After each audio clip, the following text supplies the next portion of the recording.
بسم اللہ الرحمن الرحیم۔ اسی طرح کے اسلامک واقعات اور قصے سننے کے لیے ہمارے چینل کو سبسکرائب کریں۔ روایت ہے کہ حضرت داؤد علیہ السلام کی قوم کے 70,000 آدمی خدا کے پاس سمندر کے کنارے ایلا نامی گاؤں میں رہتے تھے، اور یہ لوگ بڑی فراخی اور خوشحالی کی زندگی بسر کرتے تھے۔ اللہ تعالیٰ نے ان لوگوں کا اس طرح امتحان لیا کہ سنیچر کے دن مچھلی کا شکار ان لوگوں پر حرام فرما دیا، اور ہفتے کے باقی دنوں میں شکار حلال فرما دیا، مگر اس طرح ان لوگوں کو آزمائش میں مبتلا فرما دیا کہ سنیچر کے دن بے شمار مچھلیاں آتی تھیں اور دوسرے دنوں میں نہیں آتی تھی۔ تو شیطان نے ان لوگوں کو یہ حیلہ بتا دیا کہ سمندر سے کچھ نالیاں نکال کر خشکی میں چند حوض بنا لو، اور جب سنیچر کے دن ان نالیوں کے ذریعہ مچھلیاں حوض میں آ جائے تو نالیوں کا منہ بند کر دو، اور اس دن شکار نہ کرو بلکہ دوسرے دن آسانی کے ساتھ ان مچھلیوں کو پکڑ لو۔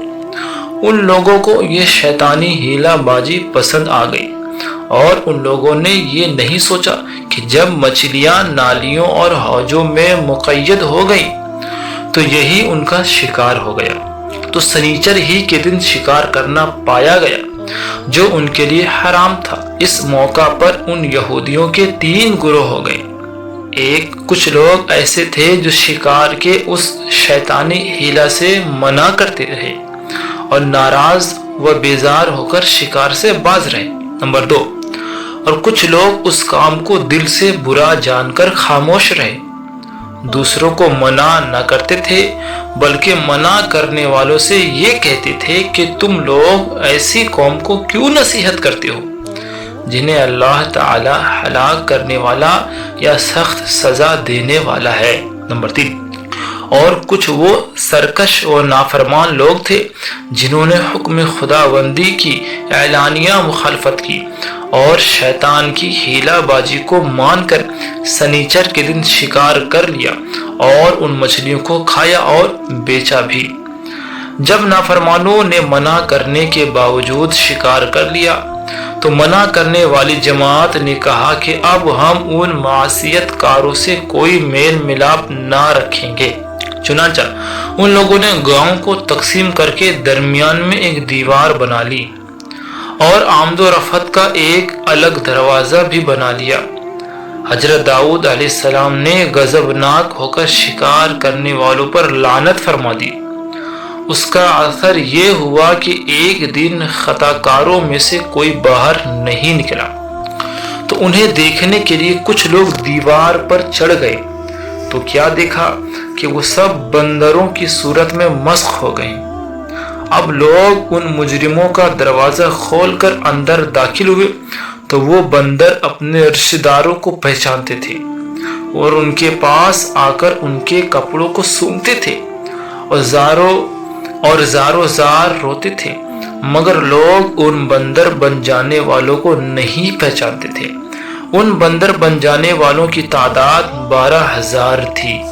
یہ سب 3 دن تک زندہ رہے اور اس درمیان میں کچھ بھی کھا پی نہ سکے، بلکہ یوں ہی بھوکے پیاسے سب کے سب ہلاک ہو گئے۔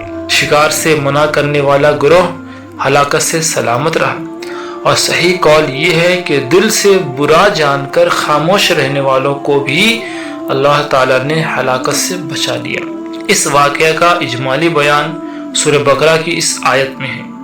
ترجمہ: اور بے شک ضرور تمہیں معلوم ہے تم میں کہ وہ جنہوں نے ہفتہ میں سرکشی کی تو ہم نے ان سے فرمایا کہ ہو جاؤ درس ہدایت۔ معلوم ہوا کہ شیطانی حیلہ بازیوں میں پڑ کر اللہ تعالیٰ کے احکام کی نافرمانیوں کا انجام کتنا برا اور کس قدر خطرناک ہوتا ہے، اور خدا کے نبی جن بدنصیبوں پر لعنت فرما دے وہ کیسے ہولناک عذاب الہی میں گرفتار ہو کر دنیا سے نیست و نابود ہو کر عذاب نار میں گرفتار ہو جاتے ہیں اور دونوں جہان میں جلیل و خوار ہو جاتے ہیں۔